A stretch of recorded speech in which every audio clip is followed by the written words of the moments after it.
तो welcome back guys, वापस से आप लोगों का स्वागत है हमारे क्लास 12th के बायोलॉजी में, जिसमें हम लास्ट टाइम देख चुके थे माइक्रोब्स फॉर ह्यूमन वेलफेयर। अच्छा, इसके बाद वैसे तो आता है हमारा बायोटेक्नोलॉजी वाला मॉड्यूल, बट हम अभी उस मॉड्यूल को थोड़ा स्किप कर रहे हैं। उससे पहले आसान से 3 चैप्टर हमारे पास है, जिसमें से पहला चैप्टर है इकोलॉजी का, ऑर्गेनिज्म एंड पॉपुलेशन, जिसमें हम देखने वाले हैं ऑर्गेनिज्म और उसके पॉपुलेशन के अलग अलग चीजें क्या है। तो सबसे पहली चीज जो आती है वो आती है इकोलॉजी। इकोलॉजी मतलब क्या होती है?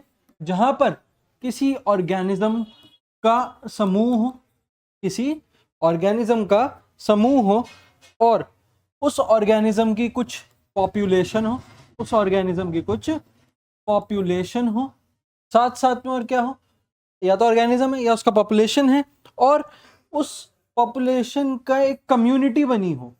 उस पॉपुलेशन की कम्युनिटी मतलब वो पॉपुलेशन कहाँ तक फैली हुई है, किन किन कम्युनिटीज में है, और वो पॉपुलेशन कौन सी जगह पर रह रही है, मतलब उसका बायोम्स।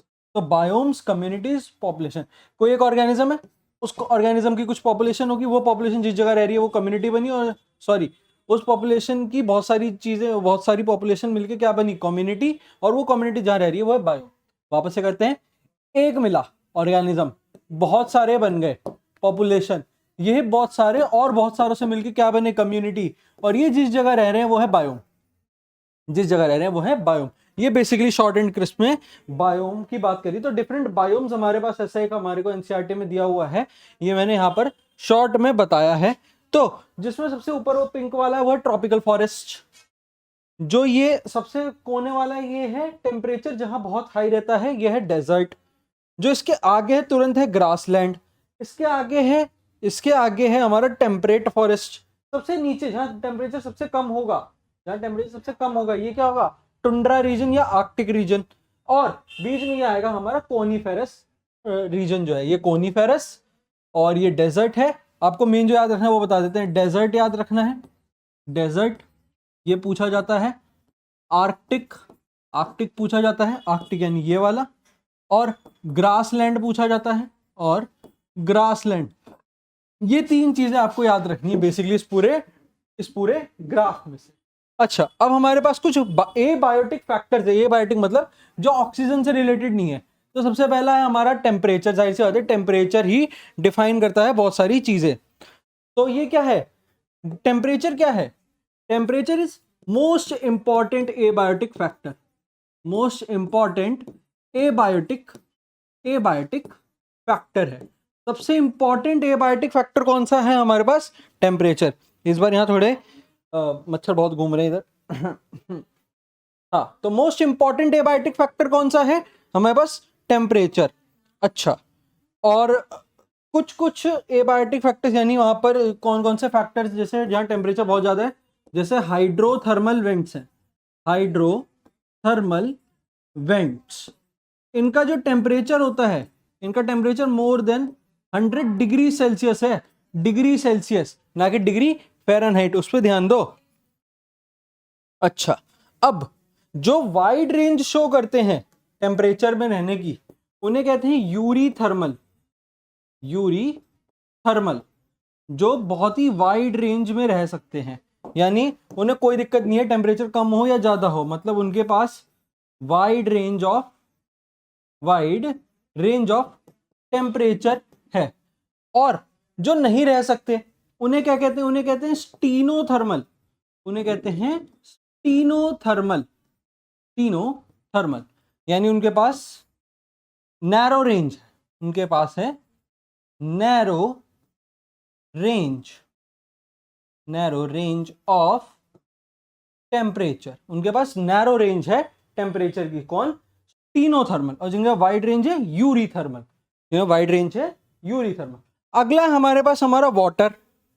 वाटर की बात करनी है, तो वाटर में कुछ जो मेन चीजें हैं वो आपको बता देते हैं। सबसे पहले तो आप वो यूरी हेलाइन और स्टीरो हेलाइन बता देते हैं। यूरी हेलाइन इसमें मेन है। कुछ इसके एनसीईआरटी के पॉइंट्स जो मेरे को यहाँ बताने का कोई पॉइंट है नहीं, क्योंकि वो एनसीईआरटी में डायरेक्ट लिखने वाली बात है, रटने वाली, तो वो आपको रटनी ही पड़ेगी। यूरी हेलाइन जो कि वाइड रेंज ऑफ वाटर्स में रह सकते हैं, वाइड रेंज में, जो कि वाइड रेंज शो करते हैं। और स्टीनो हेलाइन जो कि नैरो रेंज शो करते हैं। स्टीनो हेलाइन ये क्या करते हैं, नैरो रेंज, ये करते हैं नैरो रेंज को शो। तो यहाँ पर यूरी हेलाइन कौन सा है, जो वाइड रेंज, स्टीनो हेलाइन है नैरो रेंज। अब ये वाइड और नैरो रेंज किसकी है, तो वाटर में क्या होता है, सैलिनिटी होती है, तो ये wide range of saline water में भी रह सकते हैं, वाइड रेंज ऑफ सैलिनिटी में भी रह सकते हैं, पर इन्हें चाहिए होती है नैरो रेंज ऑफ सैलिनिटी, इन्हें चाहिए होती है narrow range of salinity, salinity, euryhaline, stenohaline. आप इधर जरा एक बार फोकस बनाए रखो, इधर जरा फोकस बनाए रखो। अच्छा, अगला चीज क्या है, अगला है अपने पास सॉइल, अगला है अपने पास सॉइल।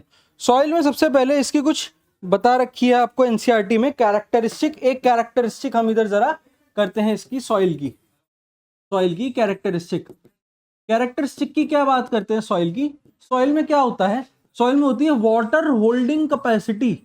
ये वाटर होल्डिंग कैपेसिटी क्या होती है, कोई एक पौधा जो है वो सॉइल में लगाया हुआ है और पानी दिया, जड़ों तक गया, और जो सॉइल है उसने क्या करा, वो पानी को वहीं रोक के रखा ताकि जो जड़ें हैं वो उसको अच्छे से एब्जॉर्ब तो करें, वो उसको अच्छे से एब्जॉर्ब तो करें। तो वो होती है सॉइल की वाटर वाटर होल्डिंग सॉइल लिख दिया, water holding capacity, water holding capacity इसे कहते हैं, वाटर होल्डिंग कैपेसिटी। तो कैरेक्टरिस्टिक क्या है हमारे पास सॉइल का, वाटर होल्डिंग कैपेसिटी इसमें होती है। और इसमें और क्या हो सकता है, इसके एक्वाटिक एनवायरनमेंट की बात करेंगे, इसके एक्वाटिक एनवायरनमेंट की बात करेंगे तो इसके अंदर सेडिमेंटेशन कैटेगरी कैरेक्टरिस्टिक दिखते हैं। एक्वाटिक रीजन वाली जो सॉइल होती है, एक्वाटिक सॉइल, उसमें क्या होता है, हमें सेडिमेंटेशन कैरेक्टरिस्टिक दिखती है, वहां पर सेडिमेंट्स की फॉर्मेशन होती है, सेडिमेंटेशन कैरेक्टरिस्टिक दिखती है, सेडिमेंटेशन कैरेक्टरिस्टिक्स दिखते हैं। और सेडिमेंटेशन कैरेक्टरिस्टिक्स क्या है, बेंथिक एनिमल्स को रखने में काम आता है, बेंथिक एनिमल टाइप की वो सॉइल है, टाइप, बेंथिक एनिमल टाइप के लिए वो सॉइल है। ये सॉइल के कुछ कैरेक्टरिस्टिक्स है हमारे पास। अच्छा, अब कैरेक्टरिस्टिक्स के बाद बात करते हैं जरा, हमारे पास कुछ यहाँ पर फैक्टर्स हैं, जैसे रेगुलेटर्स, जो अपने आप को रेगुलेट, मतलब जो अपने आप को चेंज कर लेते हैं बढ़ते हुए टेम्परेचर या घटते हुए टेम्परेचर से।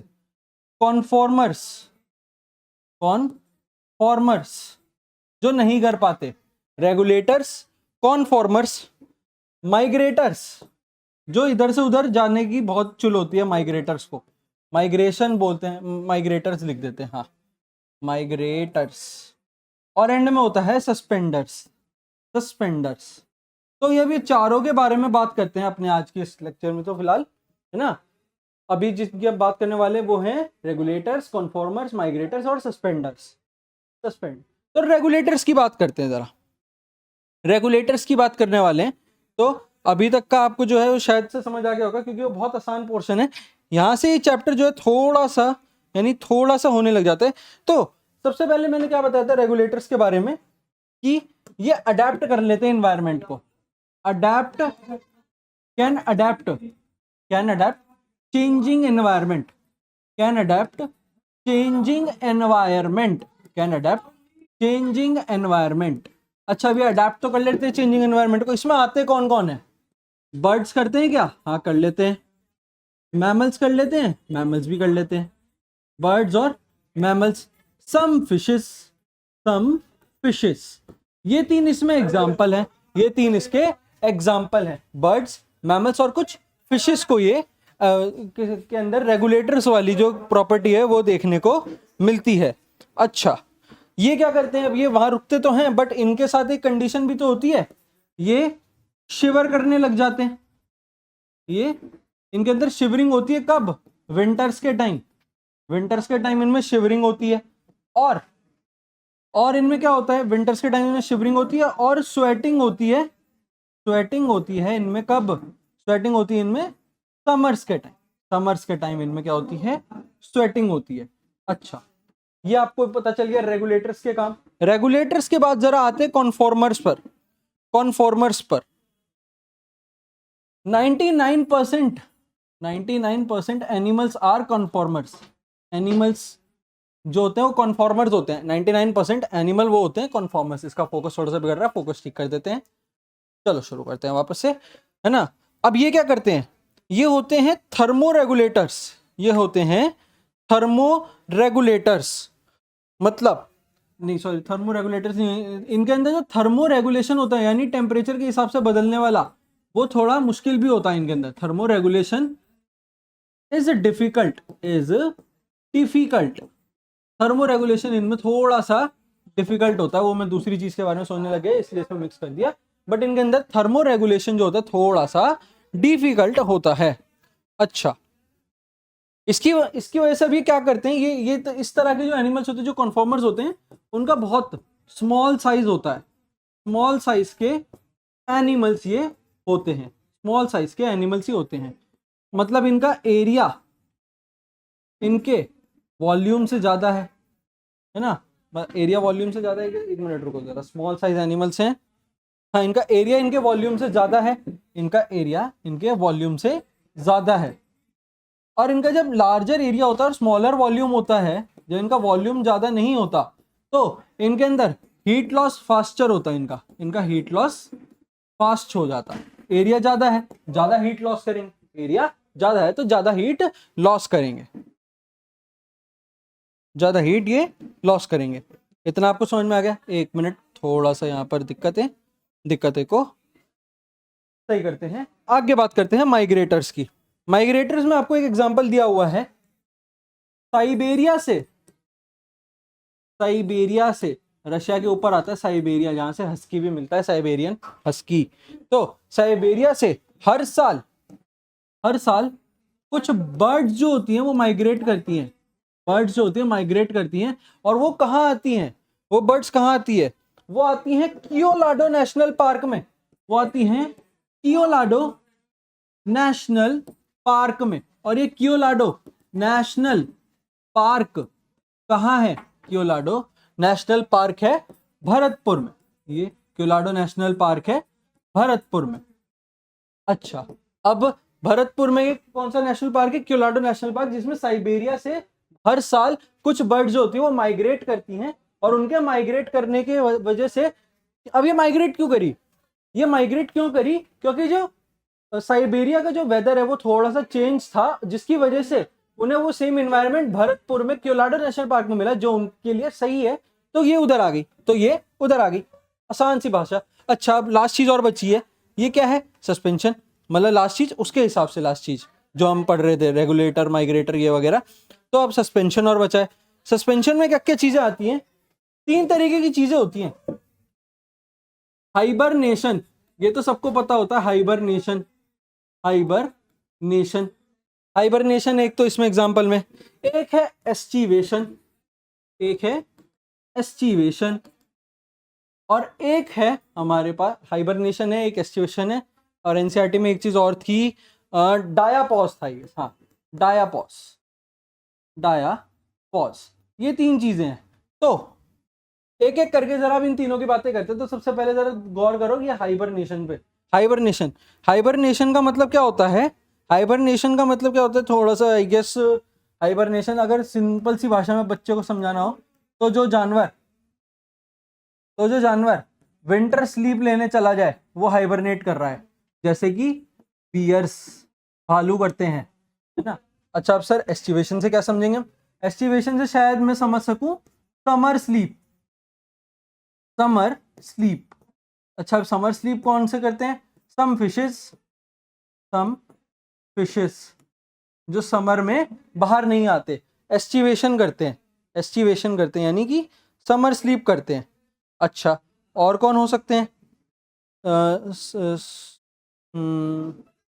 स्नेल्स, फिशेस, सम स्नेल्स। एक चीज और याद आई, सम स्नेल्स।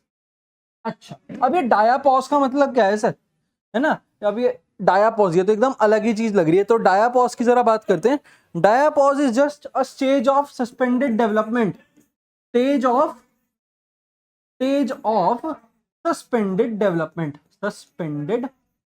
डेवलपमेंट। अच्छा, अब ये कौन करते हैं? ये करते हैं जू प्लैंक्टन्स, माइक्रो ऑर्गेनिज्म है जू प्लैंक्टन्स, वो करते हैं एस्टिवेशन, जू प्लैंक्टन्स।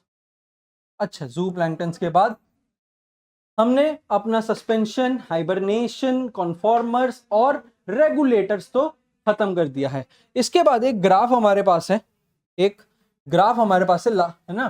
तो ग्राफ में क्या है, एक ग्राफ हमारे पास है, मैं आपको ग्राफ बना के दिखाता हूँ। एक बार मैं खुद भी एनसीईआरटी चेक कर लूँ, कहीं मेरे से गलती ना हो जाए। और वो ग्राफ समझाते हैं अब आपको क्या है, एक बार वो ग्राफ और समझा देते हैं। तो रेगुलेटर्स कौन होते हैं? रेगुलेटर जो अपने आप को बढ़ते हुए एनवायरनमेंट में भी संभाल लेते हो, वो मतलब सेम करते हैं, तो मतलब स्ट्रेट चलते हैं, मतलब जैसा भी हो चीजें, कंडीशन जैसी भी आ जाए, वो अपने आप को रेगुलेट करके रखेंगे, उसके हिसाब से कर लेंगे। अच्छा, कॉन्फॉर्मर्स कौन होंगे? जो थोड़ा बहुत चेंज भी करेंगे, है ना।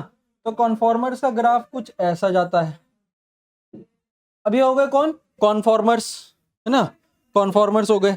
और कुछ होते हैं जो पार्शली तो अपने आप को रेगुलेट कर लेते हैं, वो इस कंडीशन तक पहुंच जाते हैं, तो उन्हें हम कहते हैं partial regulator. Regulator, conformer, partial conformer या पार्शियल रेगुलेटर भी बोल सकते हो, दोनों चीजें सेम है इनके लिए।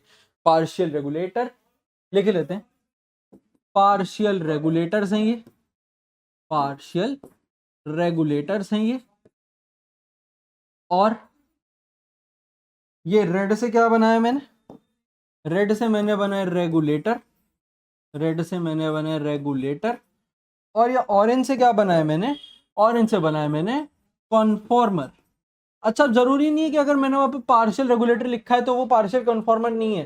दे are partial conformer too, they are partial conformers also, partial conformers also. तो ये तो हो गया अपना पोर्शन कवर। अडेप्टेशन, अब अडेप्टेशन की बात करने वाले हैं, अब अडेप्टेशन की बात करने वाले हैं, अडेप्टेशन की बात करने वाले हैं। रिमोट अपने थोड़ा पास में रखते हैं ताकि अगर इसका फोकस बिगड़े तो हम ठीक कर दें।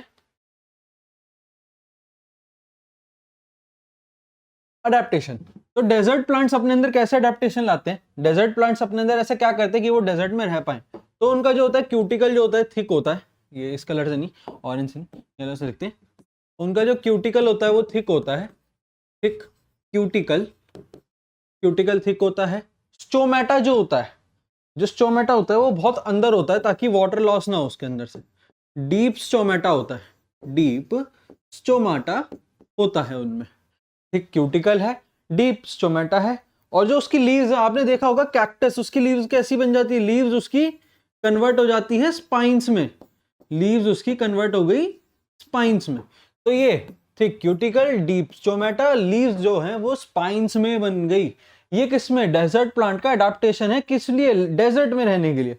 अच्छा, अब जो कोल्डर क्लाइमेट में रहते हैं, जो कोल्डर क्लाइमेट में रहते हैं, उनके साथ क्या होता है मैमल्स में, है ना, जो कोल्ड क्लाइमेट में रहते हैं मैमल्स जैसे हम, तो उनका जो होता है shorter length, short limbs and years, and years. इससे क्या होता है? प्रिवेंट करता है हीट लॉस को।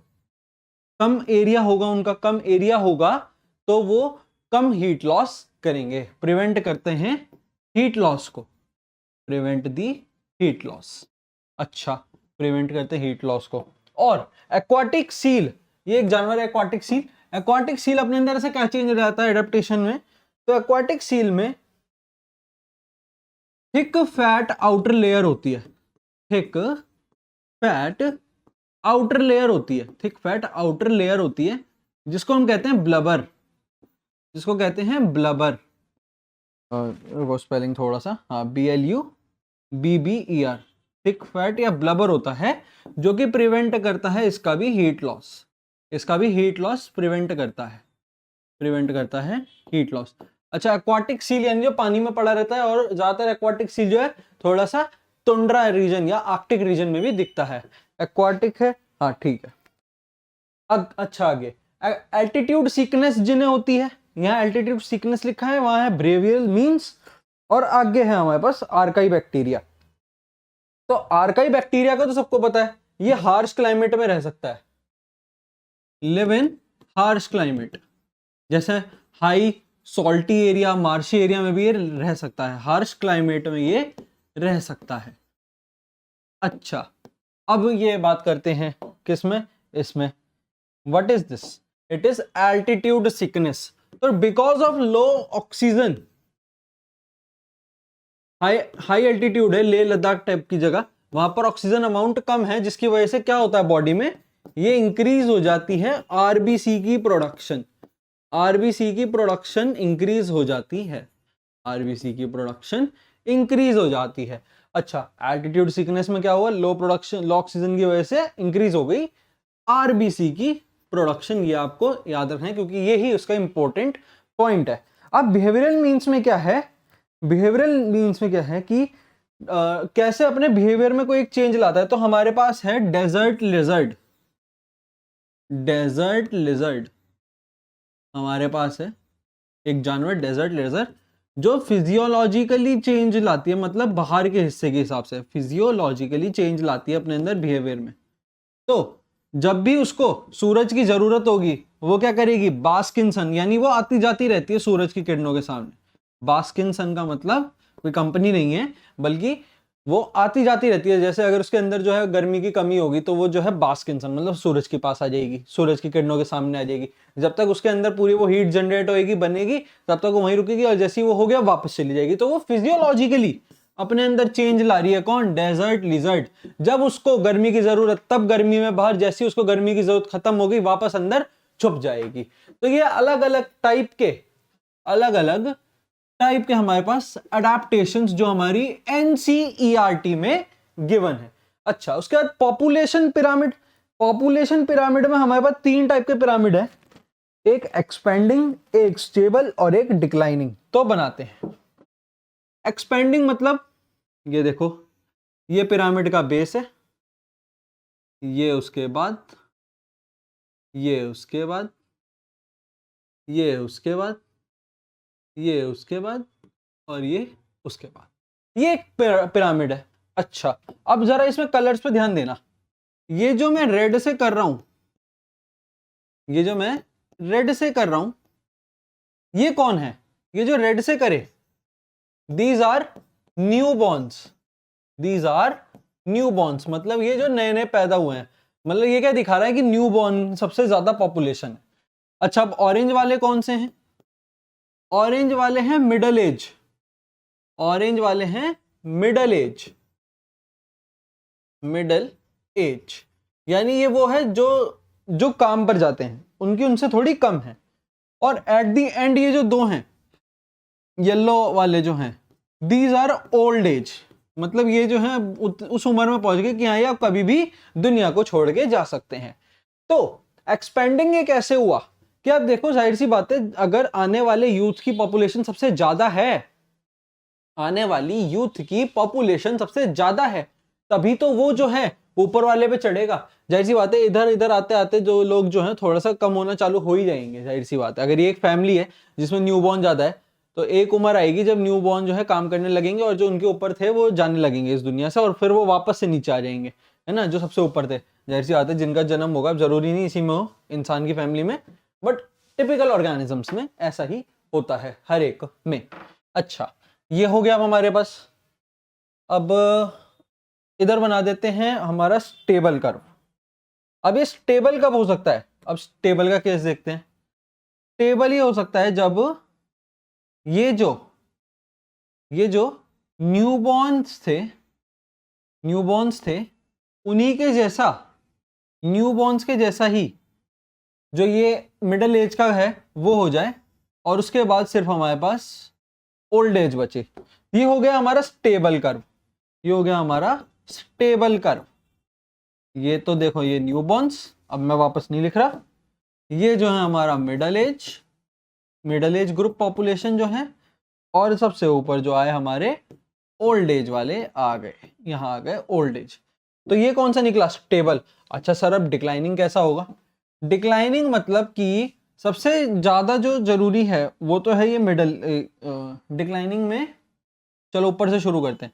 ये हमारा ओल्ड एज का एक, ये ओल्ड एज का दूसरा, ये मिडल एज, ये मिडल एज का दूसरा, और फिर ओल्ड एज, मिडल एज, और फिर ये देखो, यहाँ से नहीं, ये देखो, ये देखो, एक दो एक दो एक दो, हाँ, ये इसके हिसाब से इधर से शुरू होना चाहिए और इसके हिसाब से इधर तक। हाँ, ये जो बना, ये जो बना, ये किसके लिए बना?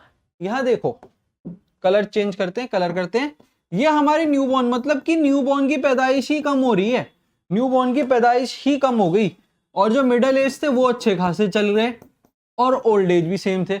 बट जाहिर सी बात है, अगर लोग मरते रहेंगे और नए पैदा नहीं होंगे तो पॉपुलेशन तो कमी होती रहेगी ना भाई। जाहिर सी बात है, मिडिल एज वाले तो काम कर करके अपना शरीर थका रहे हैं, वो तो मरेंगे ही, पर नए तो पैदा ही नहीं हो रहे। तो एक टाइम नहीं आएगा कि जब ये खत्म ही हो जाएंगे। जाहिर सी बात है, जब नए पैदा ही नहीं हो रहे और मिडिल एज वाले काम कर करके अपना को बुढ़ा बना जा रहे हैं, और बुढ़े ऑलरेडी जा चुके हैं, तो ये कहां से रहेंगे? ये स्टेबल रहेंगे, ये स्टेबल रहेंगे। जितने पैदा हो रहे हैं उतनी काम कर रहे हैं, वही मर गए, स्टेबल। ये ज्यादा पैदा हो रहे हैं, कुछ काम कर रहे हैं, कुछ चले गए, फिर पैदा हो रहे हैं, फिर कुछ काम कर रहे हैं, फिर चले गए, फिर कुछ पैदा हो रहे हैं। तो ये एक एक्सपेंडिंग कर्व है, ये एक एक्सपेंडिंग कर्व है, एक्सपेंडिंग कर्व है, क्योंकि जाहिर सी बात है सारे थोड़ी मरेंगे, कुछ मरेंगे। ये जो है स्टेबल कर्व है, ये जो है स्टेबल कर्व है, और ये जो है ये डिक्लाइनिंग कर्व है, ये है डिक्लाइनिंग कर्व। तो ये तीन कर्व के हिसाब से, ये तीन कर्व के हिसाब से आप अपनी पॉपुलेशन का पिरामिड सेट कर सकते हो। अच्छा, आगे बात करते हैं। अब लेट सपोज ये है n नंबर ऑफ पॉपुलेशन, जाहिर सी बात है ये है n नंबर ऑफ पॉपुलेशन। अब यहां पर तीन चीजें होती है, एक होती है नेटैलिटी, नेटैलिटी, एक होती है नेटैलिटी, एक होती है मॉर्टेलिटी, एक होती है मॉर्टेलिटी, मॉर्टिलिटी। और माइग्रेशन आपने सुना है, माइग्रेशन में दो चीजें होती है, एक होता है एमिग्रेशन, इमिग्रेशन, एक होता है इमिग्रेशन, इम और माइग्रेशन, और एक होता है एमिग्रेशन, यानी एम और माइग्रेशन, एम माइग्रेशन। ये लो, ये हो गया, ठीक है ना। एमाइग्रेशन, इमाइग्रेशन, नेटिलिटी, मोर्टिलिटी, और ये एन मतलब नंबर ऑफ पॉपुलेशन ना, यानी number of individual in a population, number of individual, individual in a population, यानी एक पॉपुलेशन में उस टाइप के कितने इंडिविजुअल रह रहे हैं, वो हो गया, हमने एन से डिनोट कर दिया। अब जरा इधर एक लॉजिक देखो, नेटैलिटी का मतलब होता है born of a new one, born of a new individual, new individual. तो जाहिर सी बात है, अगर एक नया इंडिविजुअल धरती पर आया है, उसकी वजह से क्या होगा, उसकी वजह से क्या होगा? क्या ये इंक्रीज हो जाएगी population? Number of individual in a population तो बढ़ गए ना जैसे ही एक नया पैदा हुआ, है ना। और अगर ये मोर्टिलिटी, मोर्टिलिटी का मतलब क्या होता है? Death of a individual, death of an individual. अच्छा, अब जैसे ही कोई इंडिविजुअल, लेट सपोज वहां से एक पैदा हुआ था, बट यहां एक मर गया, एक घर में जैसे एक पैदा हुआ तभी एक चला गया, तो जाहिर सी बात है उसकी पॉपुलेशन एकदम स्टेबल होगी, क्योंकि उसके जो पहले number of individual in population थे अभी वही रहे, है ना। बट इसकी वजह से बढ़ती है, इसकी वजह से कम हो जाती है। सेम अब एमिग्रेशन क्या होता है? एमिग्रेशन फ्रॉम, इंडिया का एग्जांपल लेते हैं क्योंकि हम इंडिया में रह रहे हैं। From America to India, from America to India. तो कोई अमेरिका से इंडिया में आया तो क्या वो इंडिया की पॉपुलेशन को बढ़ाएगा? बढ़ाएगा।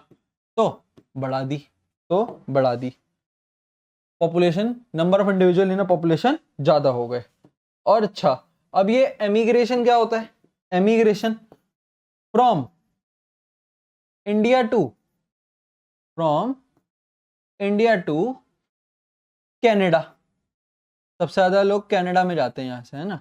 तो अगर कोई इंडिया से कनाडा में गया तो क्या उसने number of individual in population कम कर दिए? जाहिर सी बात है, यहां आए तो माइनस, तो यहां माइनस माइनस प्लस प्लस। तो जो दो चीजें पॉजिटिव इफेक्ट डालती है किसी भी पॉपुलेशन पर, वो कौन कौन सी है? नेटिलिटी एंड एमाइग्रेशन। और जो जो नेगेटिव इफेक्ट डालती है किसी पॉपुलेशन पे, these are emigration, emigration and mortality. तो इस चीज से आप इसका स्क्रीनशॉट अभी ले लो और फिर आप इसे समझ पाओगे अच्छे से, क्योंकि ये जो है सबसे आसान तरीका है समझाने का। अब हमारे पास यहाँ पर कुछ क्राइटेरियाज हैं जिसकी वजह से पॉपुलेशन जो है डिपेंड करती है, पॉपुलेशन फैक्टर्स हैं ये। क्या क्या है? Mutualism, competition, predation, parasitism, commensalism and amensalism. तो लेट सपोज यहां मैं लेता हूं ऑर्गेनिज्म 1, यहां मैं लेता हूं ऑर्गेनिज्म 2, यहां मैं लेता हूं ऑर्गेनिज्म 2। तो अगर कोई दो ऑर्गेनिजम्स ये सारे क्राइटेरियाज में पढ़ रहे हैं तो उसमें से किसको फायदा होगा, किसको नुकसान होगा? तो म्यूचुअलिज्म से, म्यूचुअल मतलब दोनों काम कर रहे हैं साथ में मिलकर कि हाँ भाई म्यूचुअली एक साथ हो जाते हैं, तो प्लस प्लस म्यूचुअली एक साथ हो जाते हैं। जैसे इंडिया और अमेरिका म्यूचुअली काम करते हैं कि दोनों का फायदा हो, तो फायदे को मैंने दिखाया प्लस से। कंपटीशन यानी दोनों में टकरार हो रहा है, जैसे इंडिया और चाइना, तो उससे दोनों का फायदा तो नहीं है बट दोनों का नुकसान है। प्रीडेशन यानी कोई एक, जैसे कोई चीता ने एक डियर को मार के खा दिया, प्रेडेट कर दिया है ना, तो प्रेडेशन से क्या हुआ? चीते को तो फायदा हो गया क्योंकि चीते को खाना मिल गया, पर डियर की तो पॉपुलेशन कम हो गई, तो ऑर्गेनिज्म 1 को फायदा हुआ, दूसरे को नुकसान हुआ, है ना। पैरासिटिज्म, अब ये पैरासिटिज्म मतलब पैरासाइट जैसे हमारी बॉडी पे एक्ट करते हैं। पैरासाइट्स कैसे हमारी बॉडी पे एक्ट करते हैं? जैसे हमें मलेरिया हो जाता है, मलेरियल पैरासाइट, है ना। तो पैरासिटिज्म में क्या होता है? इसमें भी सेम ही चीज है, एक को फायदा हुआ, जाहिर सी बात है मलेरिया को, तो मलेरिया वाले जो वो है प्रोटोजोनी, मलेरिया जिससे होता है उससे तो हमें फायदा हो गया, उसको तो फायदा हो गया, बट हमको तो नुकसान हो गया, उसको फायदा हुआ, है ना। कोई भी डिजीज लो, कॉमन कोल्ड का वायरस लेते हैं, राइनो वायरस हमारी बॉडी में गया, उसको आराम से शेल्टर मिल गया, खाना मिल गया, उसका तो फायदा। पर हम बीमार हो गए, हमारी नाक चलने लगी, हमारा सर दुख रहा है, हमें खांसी हो रही है, हमें जुकाम हो रहा है, हमें बुखार चढ़ गया, हमको तो नुकसान हो गया। अच्छा, कॉमेंसालिज्म क्या होता है? कॉमेंसालिज्म मतलब जिसमें एंड के जो दो हैं ये बहुत मतलब इंपॉर्टेंट है आपके लिए, ये जो दो हैं ये इंपॉर्टेंट है।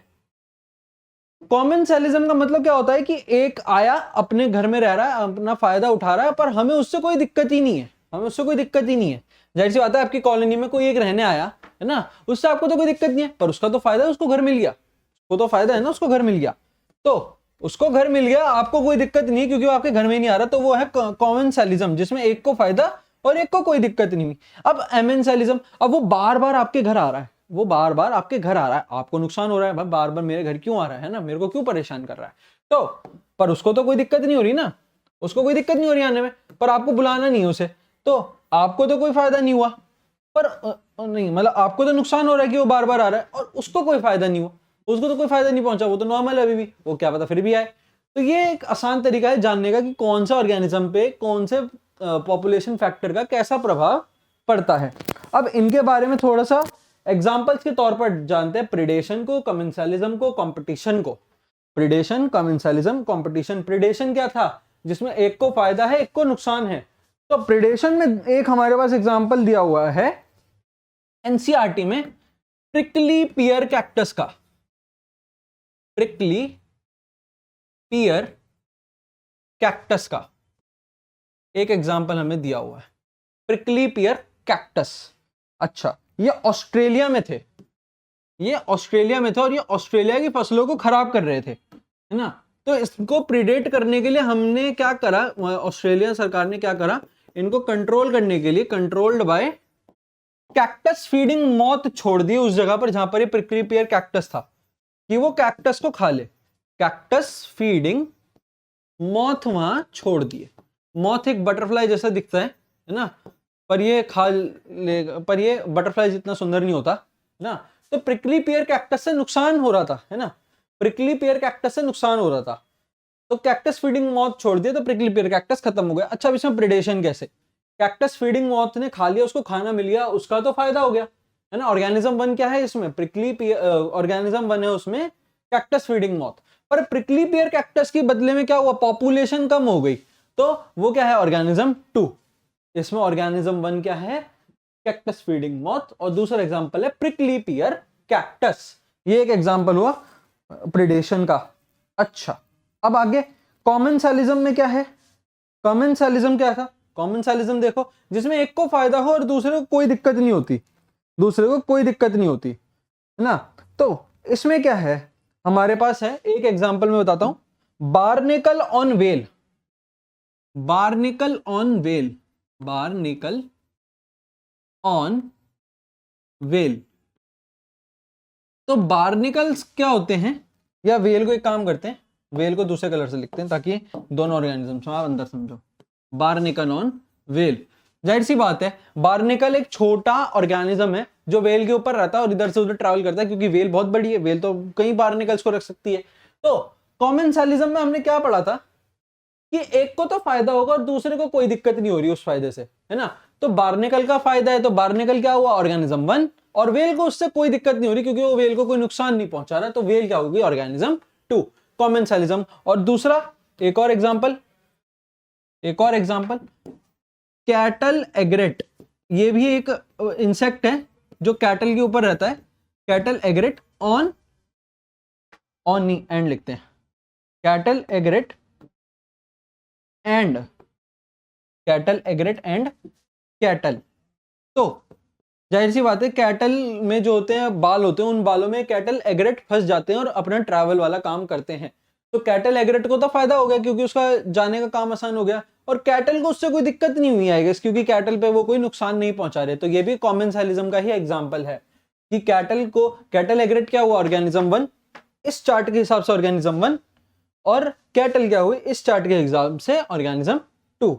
अच्छा अगला क्या है, कंपटीशन, अगला है कंपटीशन। तो कंपटीशन का एक एग्जांपल, कंपटीशन का एक एग्जांपल, पहले तो आप जो है इस वाले को यहां से लेके हैं कोई एग्जांपल इसमें, या एनसीईआरटी वाले ही अलग से कोई कंपटीशन का एग्जांपल।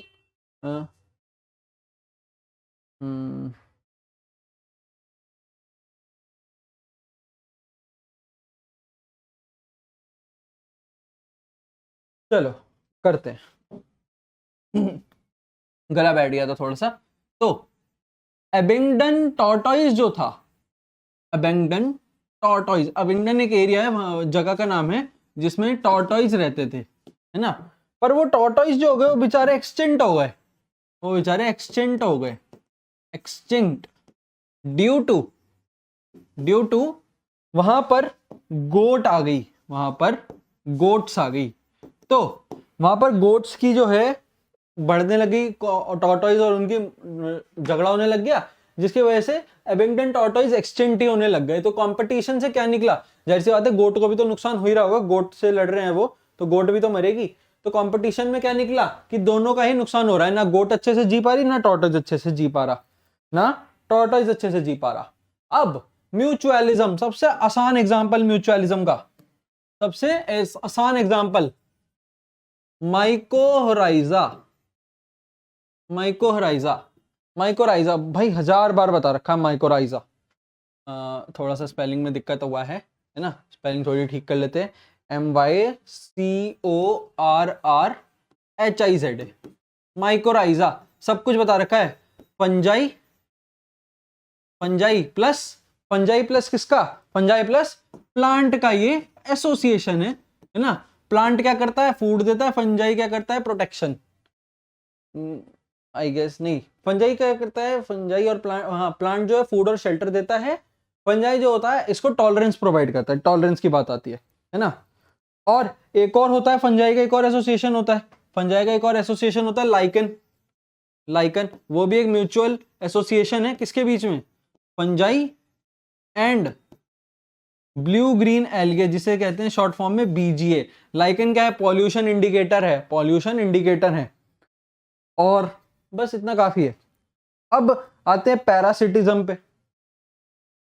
पैरासिटिज्म में क्या देखेंगे, पैरासिटिज्म में ह्यूमंस के ऊपर क्या आके लग जाता है, ह्यूमंस के ऊपर क्या आके लग जाता है, ह्यूमंस के ऊपर मलेरियल पैरासाइट, मलेरियल पैरासाइट। अच्छा पैरासाइट, पैरा, ये स्पेलिंग में इतनी दिक्कत क्यों नहीं है, वापस से लिखते हैं, मलेरियल पैरासाइट, ये हो गया हमारे पास। अच्छा अब एक और चीज, एक आपको यहां पर इंपॉर्टेंट टॉपिक एकदम अलग से बताता हूं क्योंकि वो पैरासिटिज्म का ही पार्ट है, कि जो कोयल होती है, cuckoo bird, cuckoo bird lay their eggs on, lay their eggs on crow's nest. Crow's nest. Crow give optimum condition. Give optimum condition to both crows and cuckoo's eggs. And when cuckoo birds यानी कोयल, cuckoo birds egg were hatched or hatch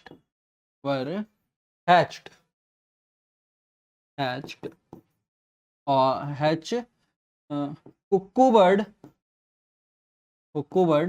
thrown out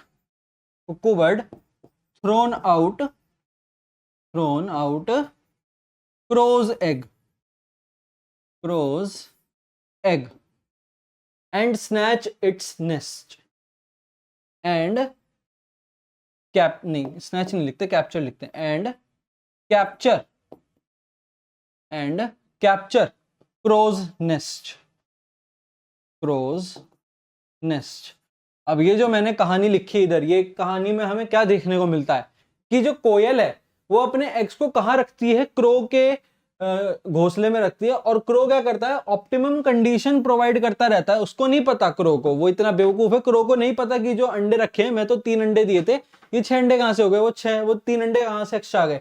तो 3 अंडे extra जो होते हैं कुक्कू bird के होते हैं, पर वो वहां पर उतना बेवकूफ है कि वो उसे भी ऑप्टिमम कंडीशन दे रहा है, दोनों को ऑप्टिमम कंडीशन देके। और जब कुक्कू बर्ड के जो नेस्ट हैं, एग है, वो जल्दी जब हैच हो जाते हैं, तो जैसे ही क्रो वहां नहीं होता तो कुक्कू बर्ड वहां जाती है, उस नेस्ट पे अपना कब्जा कर लेती, कैप्चर कर लेती उसके नेस्ट को, और उसके जो क्रो के जो एग्स होते हैं उन्हें वहां से नीचे फेंक देती कि भाई निकलो यहाँ से।